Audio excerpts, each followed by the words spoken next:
खुश आमदीद। गुलबूटे में आपका इस्तकबाल है। पेश है सलाम बिन रज़ाक की तहरीर इत्तेहाद में ताकत है। आपने वो मशहूर कहानी तो सुनी होगी जिसमें एक किसान 7 पतली लकड़ियों को एक साथ बांधकर बारी बारी अपने बेटों से उन्हें तोड़ने के लिए कहता है, मगर कोई भी उस गट्ठर को तोड़ नहीं पाता। जब गट्ठर को खोलकर हर एक के हाथ में एक एक लकड़ी थमा दी जाती है तो सातों चट चट अपनी लकड़ियां तोड़ देते हैं।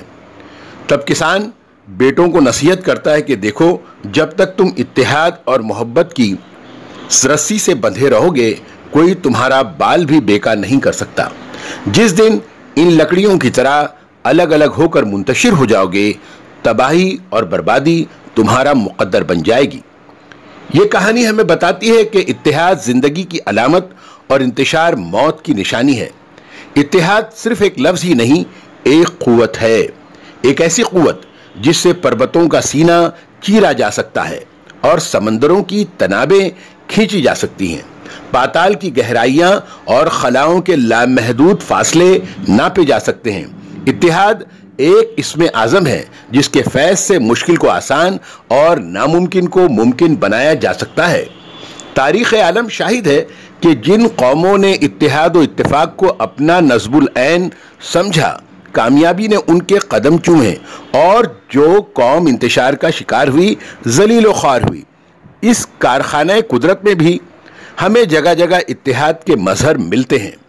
देखिए, कतरे से कतरा मिलकर समंदर बनता है, जर्रा जर्रा जुड़ता है तो पर्वत वजूद में आता है। जरा अपने हाथ की उंगलियों पर गौर कीजिए, कैसी नाजुक और पतली पतली हैं, लेकिन जब ये पांचों उंगलियां मिलकर एक मुट्ठी की शक्ल इख्तियार कर लेती हैं तो उनमें कैसी ताकत आ जाती है। मुट्ठी से मुट्ठी मिलती है तो ताकत का सैलाब आ जाता है। और फिर क्या पर्वत और क्या सहरा, क्या जंगल और क्या दरिया, सब इंसान की अजमत के आगे सरनगू हो जाते हैं। सच तो यह है कि इंसान की मुट्ठी में इस कायनात के असरार पोशीदा हैं। हमारी ज़बान, हमारी तारीख, हमारा मजहब, हमारा अदब सब हमें इत्तेहाद का दर्स देते हैं। हम इब्तिदाए ज़माना से ही इत्तेहाद की जानिब गामज़न हैं। इंसान ने जब शऊर की सरहदों में पहला कदम रखा तभी उसने जंगल के दरिंदों से बचने और फितरत की आफतों का मुकाबला करने के लिए ग्रोह और जमात की शक्ल में रहना शुरू कर दिया। ये इत्तेहाद की जानिब उसका पहला और फितरी कदम था। फिर इस इत्तेहाद की बरकत से इंसान ने गांव और शहर बसाए, सल्तनतें कायम की, हुकूमतों की दाखबेल डाली और तहजीबों के नक्शो निगार बनाए। जिन कौमों ने तरक्की के हफ्तख्वाह तय किए, उनकी असल खुसूसियत यही थी कि उन्होंने तारीख के हर मोड़ पर इत्तेहाद की रस्सी को मजबूती से थामे रखा।